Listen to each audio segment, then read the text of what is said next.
من يهد الله فلا مضل له ومن يضلل فلن تجد له وليا مرشدا أشهد أن لا إله إلا الله وحده لا شريك له وأشهد أن محمدا عبده ورسوله الذي لا نبي بعده أما بعد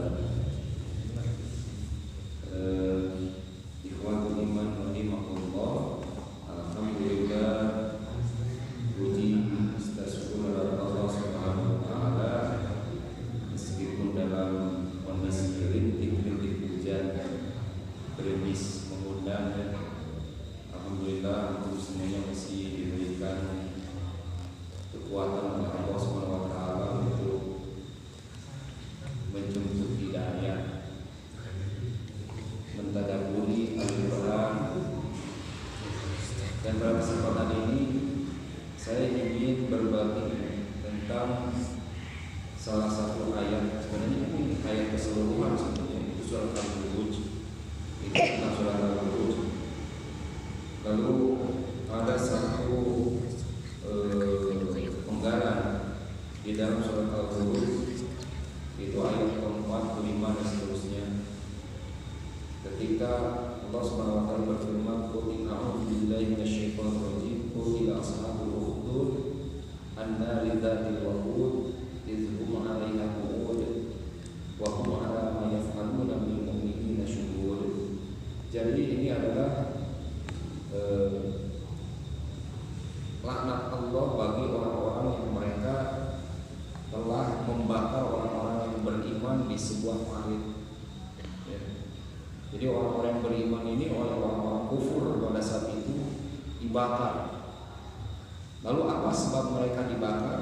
Sebabnya adalah wa ma naqamu minhum illa ayyuminu billahil azizil hamid. Dan tidak ada sebab mereka disiksa, dibakar, dibunuh dengan cara dibakar tersebut kecuali karena mereka beriman kepada Allah yang Maha Perkasa, yang Maha Terpuji. Dibakar.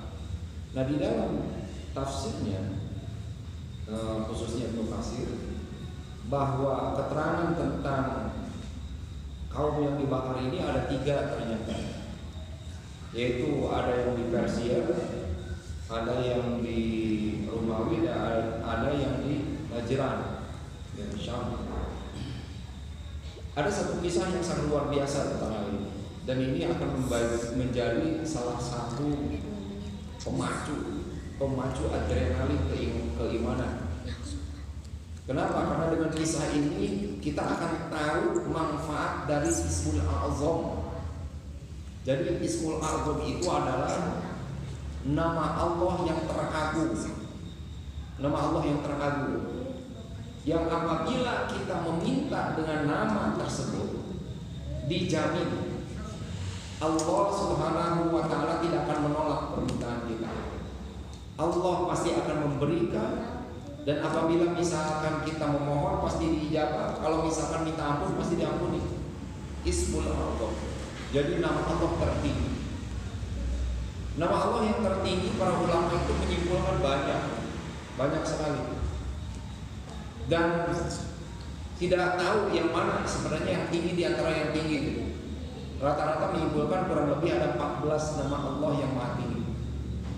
Seluruhnya sebenarnya itu tinggi, yang Asmaul Husna itu yang 99. Tapi kita tidak pernah tahu yang mana yang paling tinggi di antara 99 ini, yang menyebabkan kalau kita memanggil nama Allah tersebut diijabah mewakili, diijabah seketika. Dan itu pun juga pada pembahasan kumaha level keimanannya. Nah, di negeri Najran dulu ada seorang raja. Raja ini dia mengaku dirinya adalah sebagai Tuhan. Lalu kemudian Raja Najran ini dia punya seorang penyihir.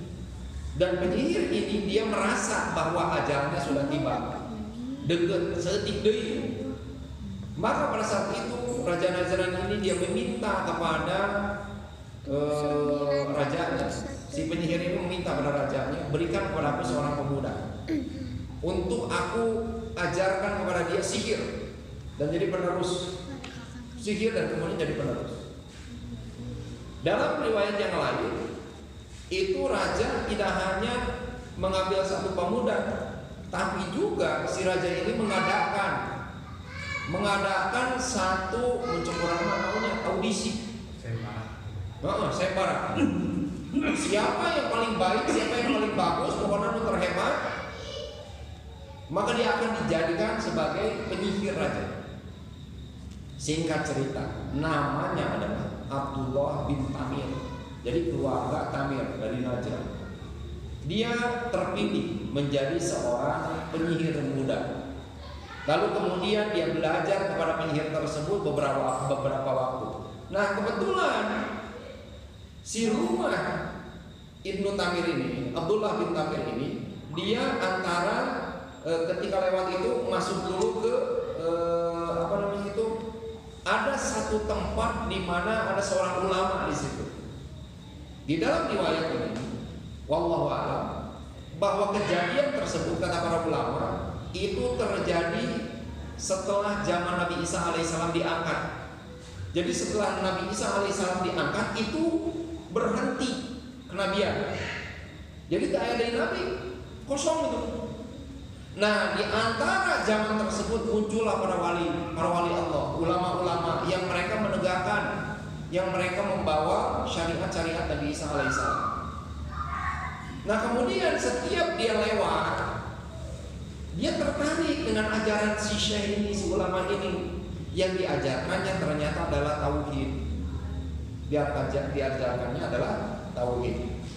Nah, setelah sekian lama dia belajar kepada syekh ini dan juga belajar sihir, ada satu materi yang diberikan oleh ulama ini, yaitu tentang Ismul A'zam. Itu tentang ucapan kalimat nama Allah yang paling tinggi yang apabila meminta segala sesuatu akan diberikan. Lalu kemudian pada saat itu meminta pada gurunya, guru, Syekh, tolong berikan satu kalimat yang engkau apabila berdoa langsung diijabah oleh Allah Subhanahu wa taala. Kata gurunya, saya nggak bisa memberikannya, saya masih ragu. Saya khawatir kamu tidak bisa membawanya. Ayolah Syekh, sampai terus dia meminta dan tidak diberikan. Lalu Allah memberikan satu ilham kepada anak ini, kepada pemuda ini. Apa? Dia menulis semua nama Allah. Dia menulis semua nama Allah itu kepada kayu. Jadi kalau misalkan di sana itu ada Ar-Rahman, ada Ar-Rahim, ada Al-Malik, ada Al-Qudus, semuanya dia tulis yang dia ketahui. Lalu apa yang dilakukan oleh pemuda ini? Dia bakar satu persatu. Dia bikin perapian, lalu kemudian dibakar, lempar. Oh, nama ini kan dulu. Lempar. Dia yakin aja pokoknya nama Allah yang paling tinggi kudu tekan dulu gitu. Dilempar lagi sampai terakhir. Sampai akhirnya ada satu nama yang dia lempar di mentah. Kelas gitu. Ini saya tak salah lempar atau ini yang macam gitu. Lalu kemudian dia lempar lagi, mentah lagi, keluar lagi. Dipaksa sama dia, mati itu si api. Ditinggal. Ini ternyata itu. Pergi dia ke gurunya, dia panggil gurunya, Ustaz gitu, macam orang macam itu. Syekh, saya tahu sekarang nama Allah yang paling tinggi. Dari mana kau tahu? Diceritakan sama dia bahwa dia tadi membakar nama-nama Allah itu, dan kemudian ada satu yang tidak terbakar. Lalu kemudian ditanya, coba sebutkan kepada aku nama itu. Disebutkan sama pemuda ini. Lalu kemudian diwasiatkan sama si syekh ini, sama ulama ini, wahai anakku, wahai muridku, saya meyakini kalau sekarang itu, tolong, ini nasihat, ini amanah. Jangan kau sembarangan meminta sesuatu kepada Allah dengan kalimat itu, dengan nama itu. Saya percayakan nama itu kepadamu. Dan jangan kau sembarangan. Insya Allah percaya pada saya. Tapi masih ada ragu. Nah ini ada ragu ini. Sampai suatu ketika dia jalan keluar.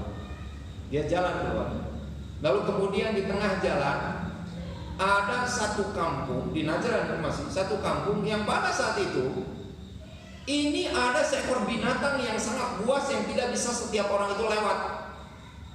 Buas sekali, wallahu a'lam seperti apa bentuknya.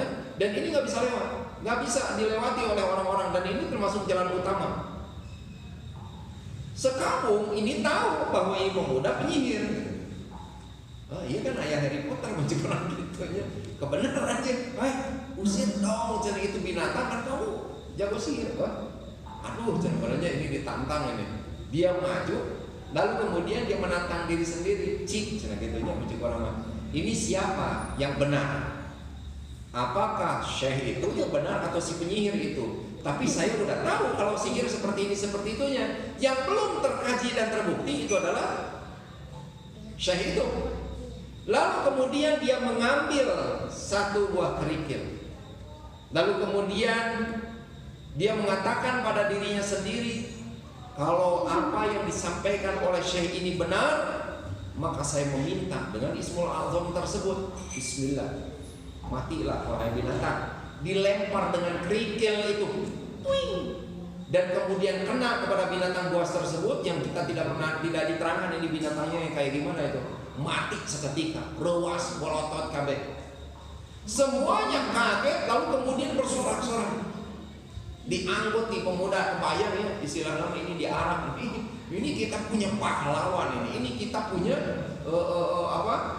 hero. Ini kita punya gegeduk nih, anyar nih. Oh aduh, masya Allah. Dibawa dia ke kampung, tapi sebelumnya dia pulang dulu ke syekh. Lalu kemudian disampaikan, Syekh, guru, saya ada kejadian gitu. Apa kejadiannya? Ternyata disampaikan oleh beliau bahwa dia membunuh si binatang tersebut dengan satu kalimat itu. Ini benar, ini mujarab ini. Lalu pada saat itu ini lebih kacau ini bahaya ini gitu. Apa katanya? Wahai anakku, muridku, sekarang saya tahu bahwa engkau telah melampaui level derajatmu. Jadi maksud nama bahwa Allah telah memberikan kepada pemuda ini karomah, kemuliaan, dan ini melampaui gurunya. Lalu kemudian gurunya ini dia berpesan, tolong, saya tahu bahwa engkau akan diuji nanti dengan ujian yang teramat besar, bakal berat. Kalau nanti kamu diuji dengan hal tersebut, tolong jangan sampaikan siapa gurumu. Jadi sembunyikan nama aku, kata gurunya. Asyap, intinya gitu. Asyap. Pergi dia, masuk ke kampung tersebut. Lalu kemudian diceritakan, si anak ini dia menemui semua orang yang sakit. Diceritakan dia menemui orang yang penyakit lepra, ada orang yang penyakit kulit, ada orang yang lumpuh, ada orang yang tuli, ada orang yang botak, pokoknya penyakitan misalnya. Setiap orang ini dijabat tangannya supaya mereka masuk Islam dan semuanya sembuh seketika saat itu juga. Ini luar biasa. Ini luar biasa. Lalu kemudian terdengar berita kepada sang raja bahwa ada seorang pemuda yang bisa menyembuhkan setiap penyakit apapun itu. Nah, raja ini punya ajudan di sampingnya itu, dan menteri lah ya. Menteri ini dia punya penyakit apa? Matanya buta. Kedengeran sama menteri ini. Itu tuh di situ jadi di Najran itu ada seorang pemuda yang dia bisa menyembuhkan segala jenis penyakit. Dan berangkat. Si menteri ini membawa semua jenis hadiah. Wallahu a'lam gimana? Dia pergi. Lalu kemudian setelah nyampe ke pemuda tersebut, dan kemudian disampaikan kepada pemuda tersebut, tahu nggak siapa saya? Tidak tahu. Saya adalah menteri, saya adalah pejabat negeri ini. Kalau saya mendengar bahwa kamu bisa menyembuhkan semua jenis penyakit, dan kalau kamu bisa menyembuhkan penyakit mata saya, kalau kamu menyembuhkan mata saya akan berikan kamu hadiah. Lalu pemuda ini berkata seperti ini, Tuan, saya tidak bisa menyembuhkan. Oh, terus yang heboh, yang viral di luar itu di mana nih? Yang sedang hangat jadi pembicaraan. Ya, yang menyembuhkan itu bukan saya, akan tetapi Allah. Nah ini menteri nggak tahu siapa Allah. Siapa Allah? Allah itu adalah Tuhanku dan Tuhan Anda. Bukankah Raja Najran itu adalah Tuhan kita? Bukan, dia manusia biasa. Sekarang syaratnya cuma satu, mau nggak kamu masuk dalam Islam? Cuman itu saja. Saya nggak butuh harta Anda. Saya akan doakan Anda dan Allah akan menyembuhkan mata Anda seketika. Benar? Buktikan. Lalu kemudian dia bersyahadat. Dan syahadatnya pada saat itu adalah asyhadu an la ilaha illallah wa asyhadu anna Isa Rasulullah. Isa ta'acan Rasulullah ta'acan sufi. Lalu kemudian pada saat itu dia ucapkan, dipegang matanya dan katakan bismillah. Tren bolot apa? Wow, sehari tak kene uih langsung. Sumping ka istana calik deui gireun raja. Raja aneh. Lain tadi teh maneh teh cenah buta. Bukankah kau tadi itu buta? Sekarang kenapa kamu bisa melihat? Oh iya, alhamdulillah. Ada yang menyembuhkan saya. Siapa yang menyembuhkan kau cenah? Allah. Siapa Allah? Tuhanku dan Tuhan Anda, oleh Tuhan. Bentar, ini salah, saya nggak salah dengar nih gitu. Apakah maksud itu adalah saya kata raja itu? Bukan Tuhan. Allah. Dia adalah pemilik langit dan bumi. Dia adalah Tuhannya seluruh alam semesta. Dia yang menyembuhkan saya dan juga menyembuhkan rakyat-rakyat yang menderita. Yang tadi saat itu. Pada saat itu murka ternyata. Dan kemudian si menteri ini dia disiksa. Lalu kemudian diminta si pemuda tersebut untuk ditangkap. Singkat cerita, pemuda ini ditangkap. Pemuda ini ditangkap, Abdullah bin Tamim ini ditangkap, lalu diinterogasi supaya dia melepaskan keimanannya. Sebelumnya dikatakan, bukankah kau itu pemuda si penyihir yang si Harry Potter gitu. Duduk sini, nggak mau, bukan saya. Sihir itu batil. Sihir itu adalah anak Allah. Sihir itu nggak baik. Sihir itu musyrik sihir. Itu tidak ada di dalam ajaran Nabi Isa alaihissalam. Lalu kemudian dia mengajak si raja tersebut, tapi dia menolak.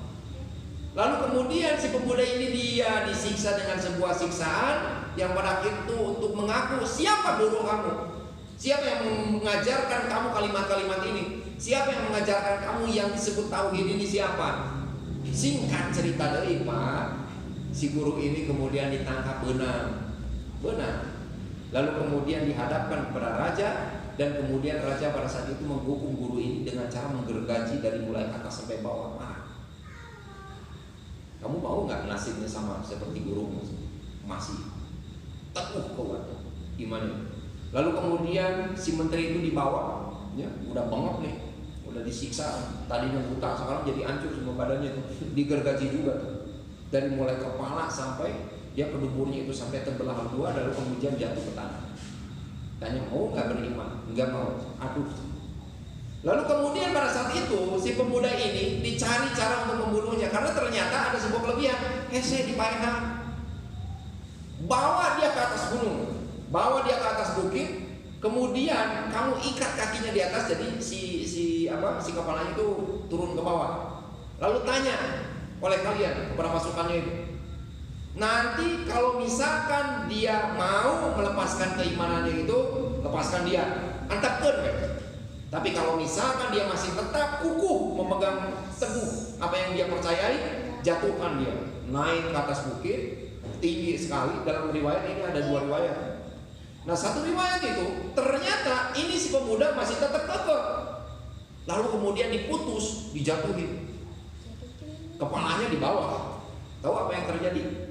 Toing, selamat, ngayang. Itu dibebet, waduh, kebayang itu di kumah aja ya laporan ke raja. Lalu kemudian melihat si pemuda ini, dia berdoa sama Allah. Dia berdoa dengan kalimat yang mustajab itu. Ya, dia dengan Ismul Azam tersebut dia katakan Bismillah. Ya Allah, aku memohon kepadamu, lindungi hamba dari orang-orang yang zalim ini semau engkau mau diapakan. Lalu kemudian Allah SWT menggetarkan bukit tersebut dengan sangat hebat sehingga jatuh mati semuanya itu, tenggelam semuanya. Luar biasanya tahu apa? Abdullah bin Tamir ini dia mendatangi lagi Raja Najran, muncak urang mah ieu sinetronnya. Ini ceramah di tempat lain. Balik deui ieu mah. Halo, aduh kebayang raja teh. Aduh, kemana cenah itu? Kemana semua pasukan saya cenah? Mati. Siapa yang mematikan? Allah. Waduh, penasaran, tewak deui atunya, ditewak deui. Ditangkap lagi ini. si pemuda ini. Lalu kemudian diperintahkan, nanti kamu bawa ke tengah lautan. Kalau misalkan dia tidak mau melepas keimanan dia, ikat kakinya, pakai pemberat, cepurkan dia ke dalam dasar laut. Dibawa, singkat cerita itu. Nah yang ini itu dipaksa. Ayo kamu ngomong, mau nggak kamu beriman kepada Raja Najran? Dia adalah Tuhan kamu. Tetap tidak. Tuhanku adalah Allah. Lalu kemudian pada saat itu berdoa adalah si pemuda ini, ya Allah, Bismillah, ya Allah, aku memohon kepadamu, lindungi hamba dari orang-orang zalim ini, dan aku serahkan apapun yang engkau mau pada mereka. Berguncang hebat, datang tsunami tiba-tiba, lalu kemudian tenggelam semua. Lalu kemudian Allah bawa dia ke sisi pantai. Kemudian luar biasanya apa? Si pemuda ini yang berkendali ke si raja. Begitu stresnya raja teh. Waduh, kemana pasukanku? Mati mereka, semuanya tenggelam. Kenapa bisa tenggelam? Allah.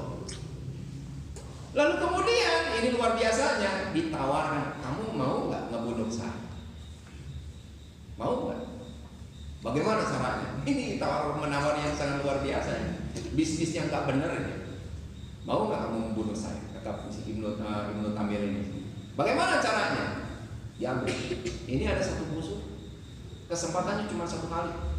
Kamu nanti kumpulkan semua penduduk negeri.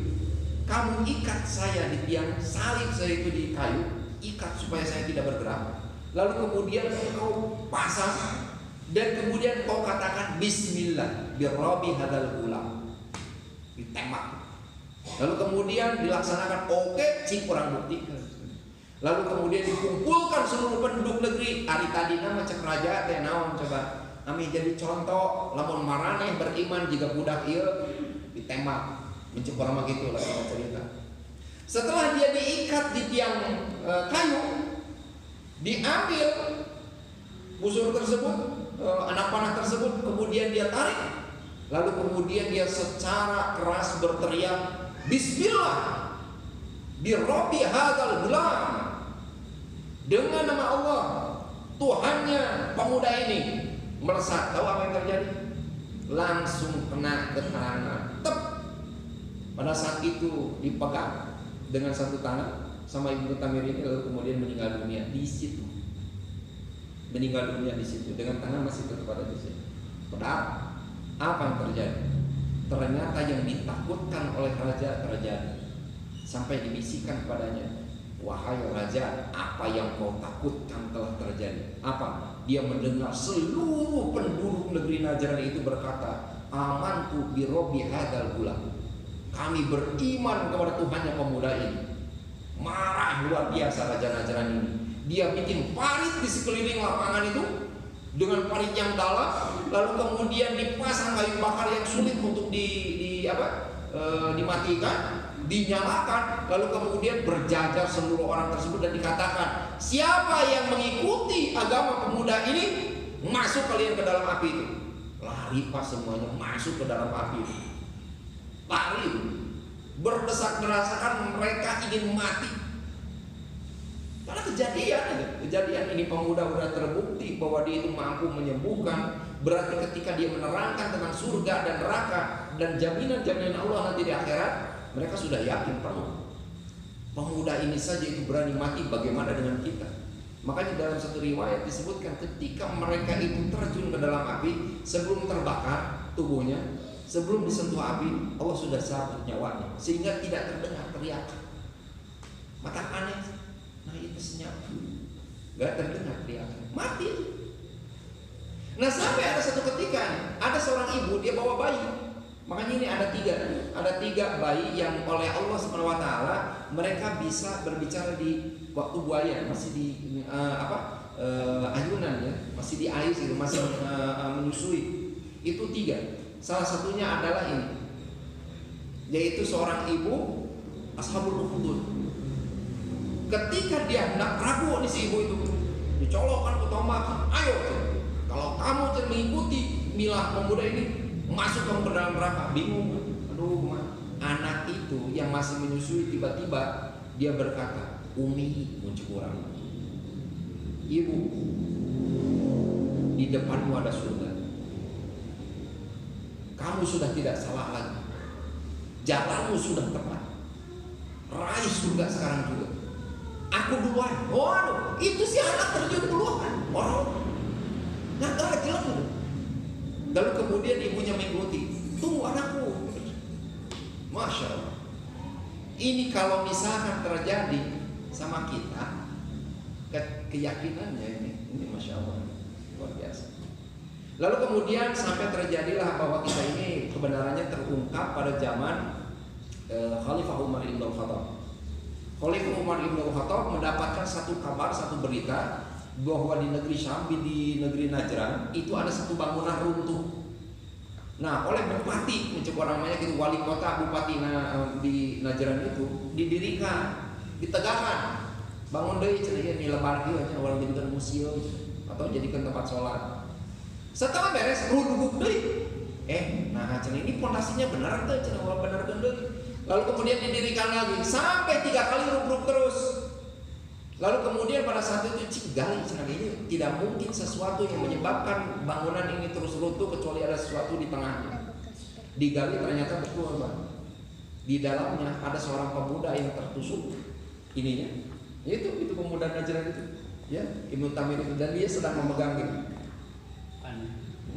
Panahnya itu masih ada nancep, dideketin sama bupati ini. Lalu kemudian dicabut, itu darahnya masih mengalir. Padahal itu udah ratusan tahun, bayangin. Ratusan tahun itu masih ada, masih hidup dan masih utuh. Lalu kemudian dicabut sama bupati ini, cabut gitu. Dan tertutup, berhenti darahnya. Dan ini masih jasadnya itu utuh sampai sekarang, Lalu kemudian dia mengirimkan surat kepada Umar Ibn Khattab. Umar tahu kisah itu, Umar tahu tentang tafsir dari surat Al-Buruj tersebut, lalu diperintahkan simpan kembali di mana dia meninggal, di mana dia tempat, plus dengan anak panahnya. Lalu kemudian tutup. Nah, setelah itu ditutup, lalu kemudian didirikan bangunan di situ. Walau alam, silakan nanti berkunjung ke sana di mana bangunan itu. Ya. Nah, ini ada satu hal yang akan kita bahas. Ismul A'zam apa yang diucapkan oleh pemuda ini? Ada yang tahu? Atau tempe barangkali? Yang diucapkan oleh pemuda ini adalah kalimat Bismillah. Jadi ketika kita mengatakan kalimat Bismillah, itu adalah kalimat paling tinggi di antara seluruh Asmaul Husna. Ada contoh misalkan saudaranya Nabi Sulaiman alaihissalam yang meminta agar istana Ratu Balqis pindah, itu seorang yang berilmu. Dan kalimat ketika dia memohon kepada Allah adalah Ya Dzal Jalali wal Ikram. Dia terus Ya Dzal Jalali wal Ikram, pindahkan istana Ratu Balqis kan dia. Sekejap mata langsung ayat. Nah, ini orangnya, orang Balqis. Jalal wal Ikram, istana putih, istana merdeka kan dia kan ente. Guna ini apa yang terjadi? Itu rahasia Allah, Masya Allah. Lalu kemudian ada Malikul Qudus, ya. Kemudian ada Ya Arhamar Rahimin, termasuk Bismillahirrahmanirrahim, termasuk La ilaha illallah, kemudian La haula wala quwata illa billah, itu semuanya Ismul A'zam. Dan yang paling tinggi dari semuanya adalah Bismillah. Jadi para ulama menyebutkan gini, kalimat Bismillahu, Bismillah itu contoh ya simpuring mereka maros ke bapak-bapak, ke para pemuda, ke para ibu-ibu. Uningat ke 99 nama Allah Subhanahu wa taala Asmaul Husna, yang 99 itu plus hartosna plus makna dan hikmahnya. Ada yang hafal di sini? Ada yang hafal di sini? Atau hafal gitunya ini. Bismillah Allahu la ilaha illa huwal hayyul qayyum, terus dan seterusnya dari surah Ar-Rahman Ar-Rahim Maliki Yaumiddin. Ada yang hafal enggak? Al-Malikul Qudus Salamul Mu'minul Muhaiminul Azizul Jabarul Mutakabbirun, terus hafal? Belum ya? Ketika kita mengatakan Bismillah, itu sudah mencakup 99 Asmaul Husna. Semuanya terangkum dalam. Lalu kemudian makna Bismillah ini ada 3, Bapak sekalian. Ada 3. Yang pertama, ketika kita mengucapkan Bismillah, ini mengandung kalimat isti'anah. Isti'anah itu apa? Meminta tolong. Dalilnya iyyaka na'budu wa iyyaka nasta'in wasta'inu bis-sabri was-shalah. Jadi ketika kita mengatakan bismillah, maka kita pada saat itu mengatakan dalam hati, ya Allah, tolonglah aku.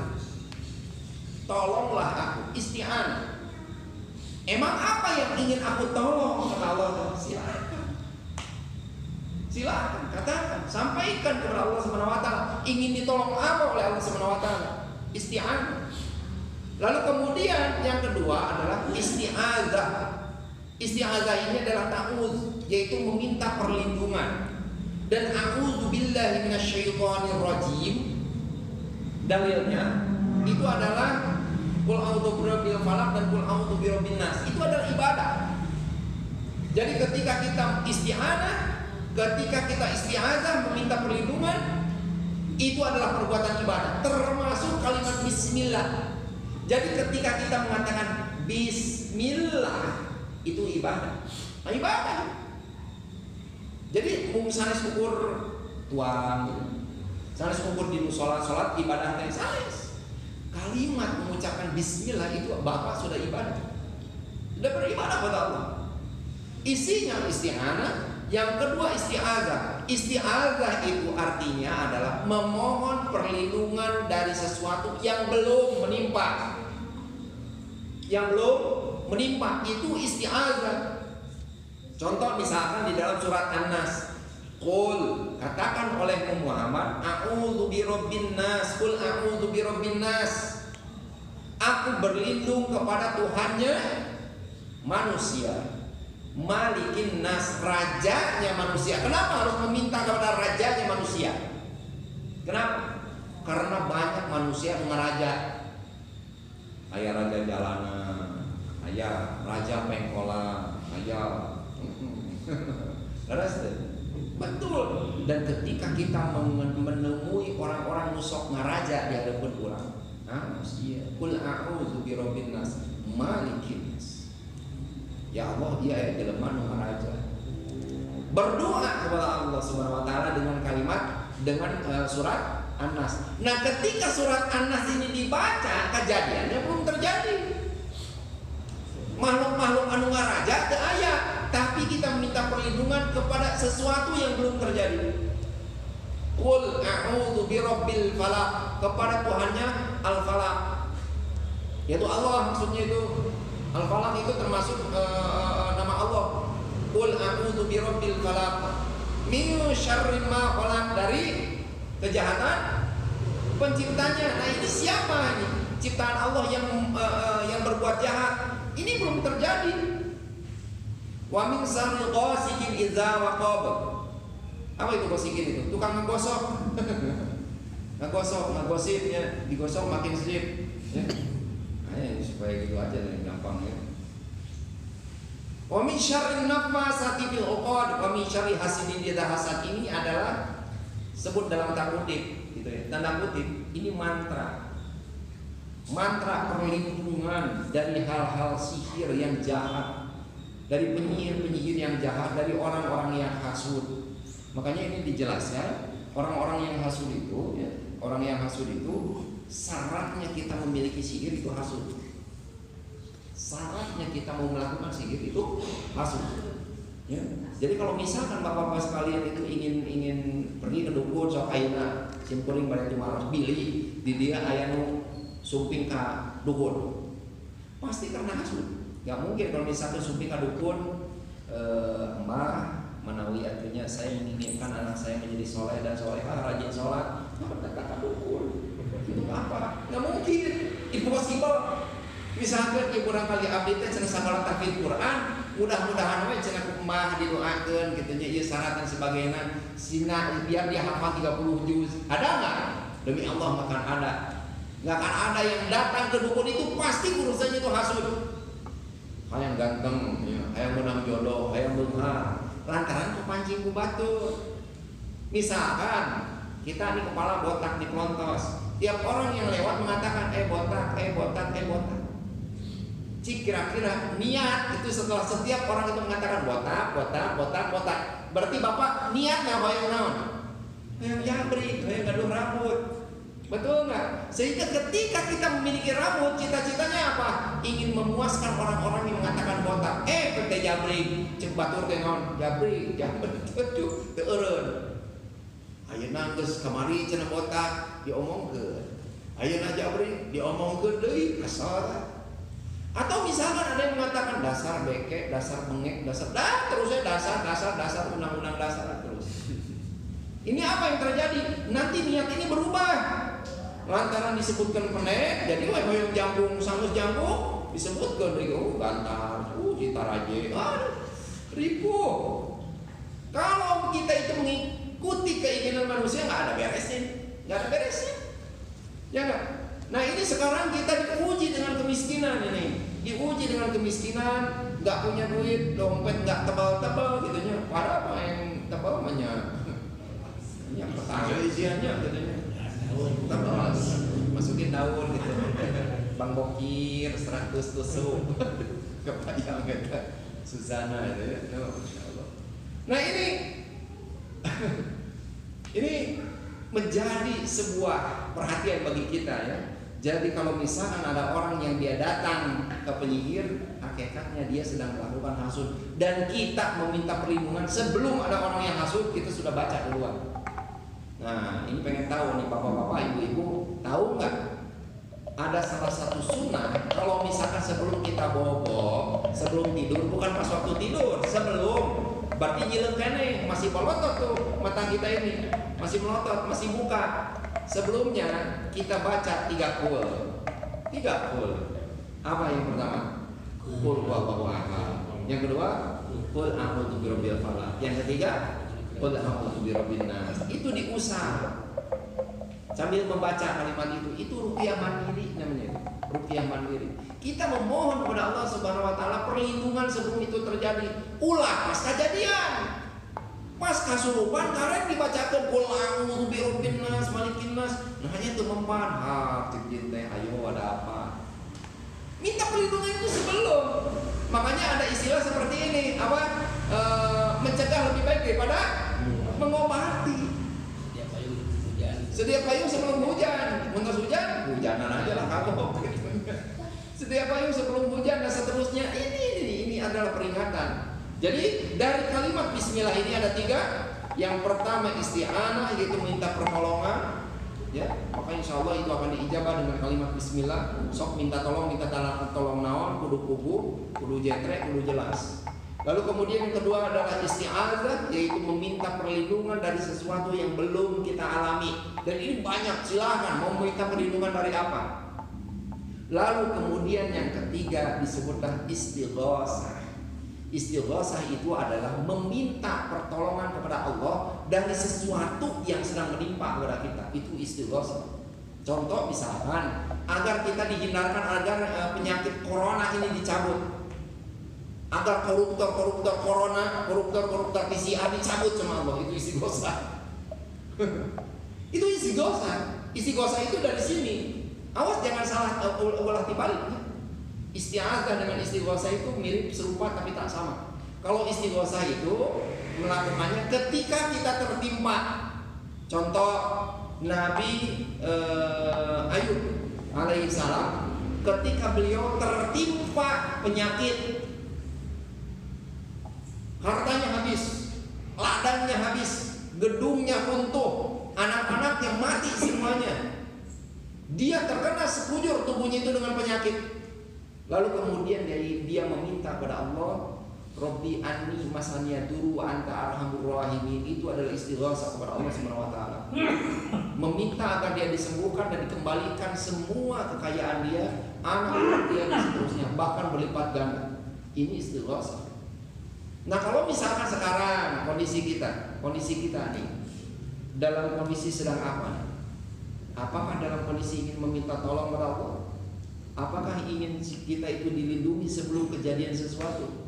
Atau sudah terjadi dengan satu masalah atau ujian yang sulit untuk kita pecahkan, lalu kemudian kita beristighosah kepada Allah Subhanahu wa taala, meminta kepada Allah Subhanahu wa taala. Kalimatnya adalah bismillah. Bismillah. Dan ini adalah sebuah jaminan. Kalimat bismillah itu adalah ibadah, bukan hanya ketika kita minum bismillah. Bukan ketika kita makan bismillah. Bukan hanya itu. Luas sekali.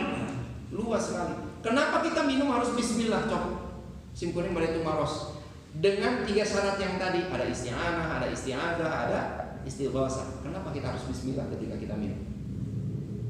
Kita minta tolong apa? Kita minta perlindungan dari apa? Kita istighosah dari apa? Ketika kita minum dengan kalimat bismillah. Kita ibadah ini. Jadi minum ini sampai menjadi ibadah ketika kita mengucapkan bismillah. Jadi ibadah. Coba, Bapak mau ingat ya kandungan dia cair naon? Kandungan air ini apa? Ada virusnya nggak? Nggak tahu. Ya, nggak tahu. Dia akan memberikan manfaat atau tidak? Nggak tahu juga. Ketika mengucapkan bismillah, maka ketiga hal itu sudah kita minta. Ketika kita makan juga sama.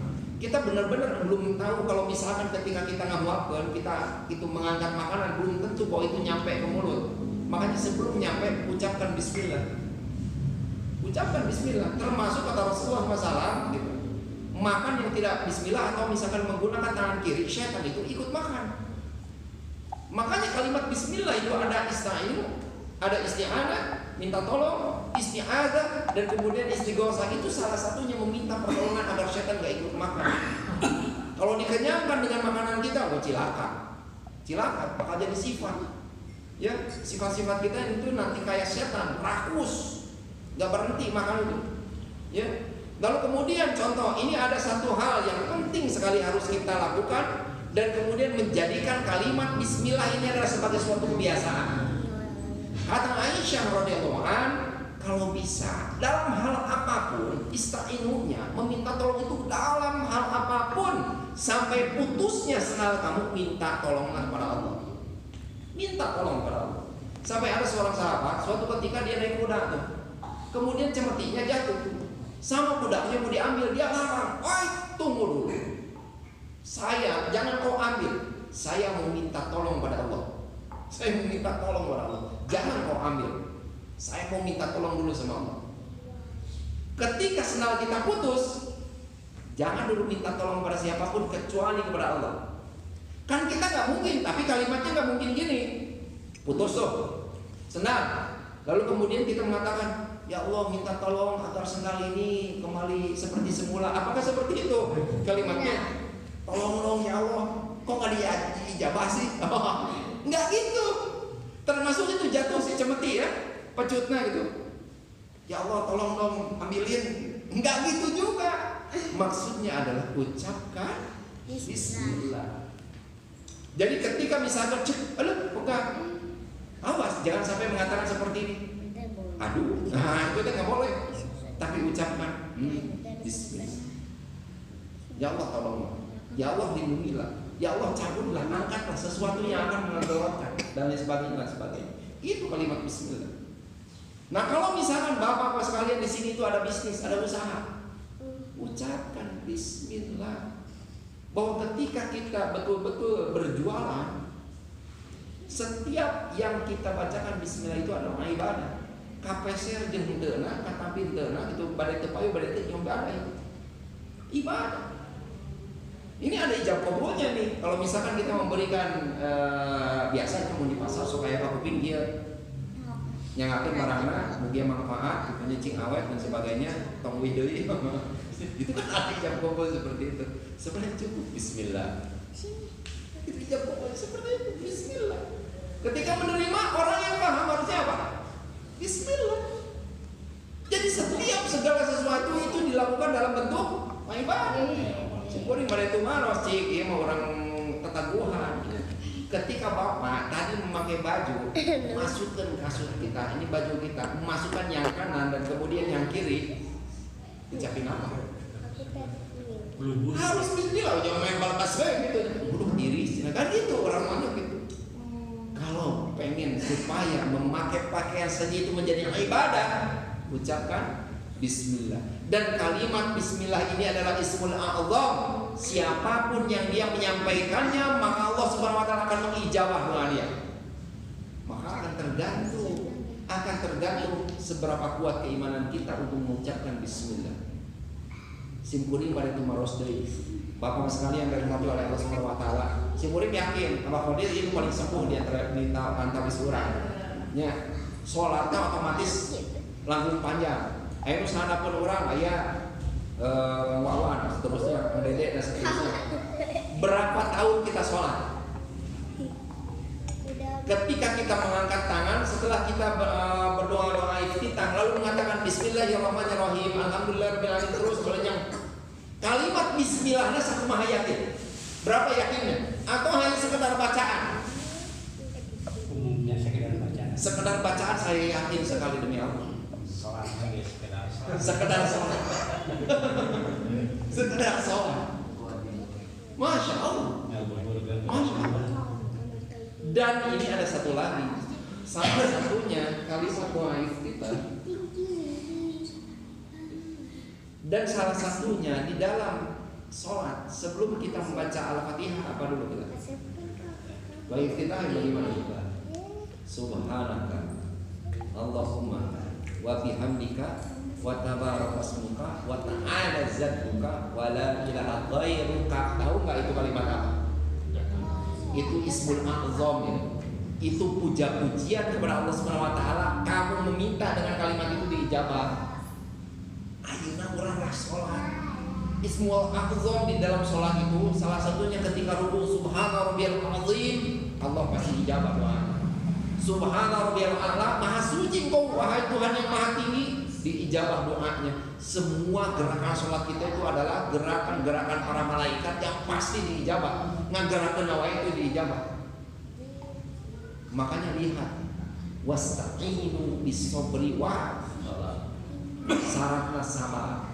Jadi ketika kita mengucap Bismillah, apakah ada sabar di hatimu? Wahai orang yang beriman, bisi keur Bismillah teh keur kacau. Bismillah. Awas, Allah geteri doa tidak. Wasta'inu bis-sabri was shalah. Kalau kamu minta tolong, aya syaratnya sabar dulu. Sabar. Ulah burung gusuh, ulah hayang langsung eta senal dijoli benerkeun. Sabar dulu. Dan salah satu bentuk ciri sabar adalah orang tersebut tidak mengeluh. Berapa lama tidak mengeluhnya? 3 hari. Ayeuna nu simpel we, sering dibahasnya di urang nuju sadar gitu. Ini dompet lagi tipis, dompet lagi tipis. Lalu kemudian kalau iya cenah jualan tak can pajan-pajan wae. Sering nggak kejadian seperti itu? Sering banget ya. Ciri seseorang sabar adalah dia tidak mengeluh selama 3 hari dengan sesuatu yang menimpa dirinya. 3 poe, 3 dinten. Air dalam satu orang serat icalan sabar, tong mengeluh, tong nyebutkeun aduh. Kunaon ya Allah meuli awas ulah tidak tercatat sebagai orang sabar dan dibatas 3 hari. Dibatas 3 hari. 3 hari kalau tidak mengeluh maka kamu dicatat sebagai orang yang sabar kata Rasul. Maka pada saat itu wasta'in bisobri sholat syaratnya gitu caranya. Jangan dulu mengeluh, jangan pernah gara-gara hujan ulah. No, meni panas wae gara-gara hujan ulah.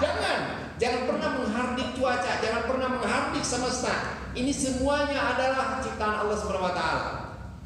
Pasti Allah Subhanahu wa taala akan mengijabah kalau misalkan kita bersabar 3 hari saja. 3 hari. 3 hari saja.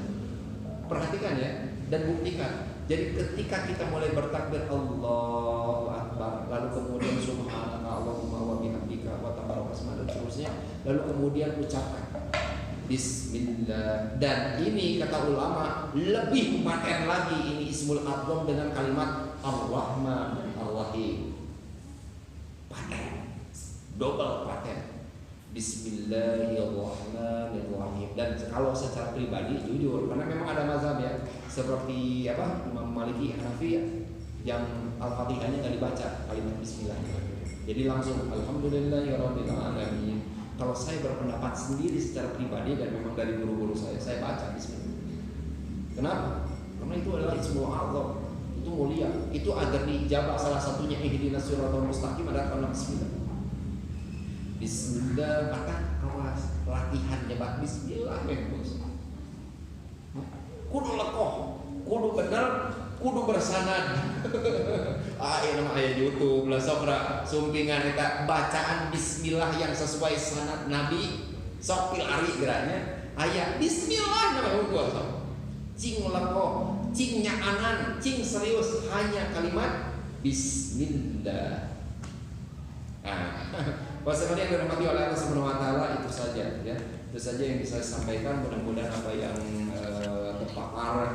terpapar corona ya, terpapar dengan Ismul A'zam ini, mudah-mudahan di antara antum semuanya oleh Allah Subhanahu wa taala ada yang lidahnya itu diijabah oleh Allah Subhanahu wa taala, lalu kemudian pada saat seketika juga Allah ijabah doanya. Saya tutup dengan doa kepada majelis. Subhanakallahumma wa bihamdika asyhadu an la ilaha illa anta astaghfiruka